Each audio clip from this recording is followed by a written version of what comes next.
ஏங்க ஆ நேத்து டோர்னமெண்ட் என்னாச்சு? போன வருஷம் போனேனா ஆ, போன வருஷம் ஃபர்ஸ்ட் போய் போனப்ப கிரவுண்டில் அத்தனை பேர் இருந்தாங்க. ஆனை எனக்கு டிஸ்ட்ரிக்ட் பிளேயரோட போட்டுவிட்டாங்க. அவன் அடிச்சு போட்டான்.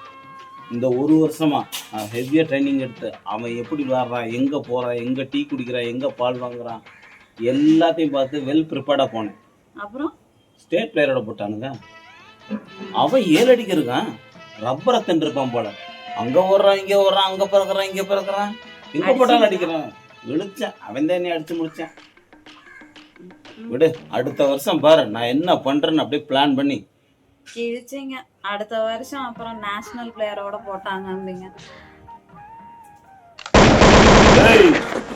இல்ல 10 பேரை அடிச்சவன்லாம் டான் கிடையாது. நான் அடி வாங்கின 10 பேரும் டான். அடுத்த வருஷம் நான் டானா மாறுறேன்.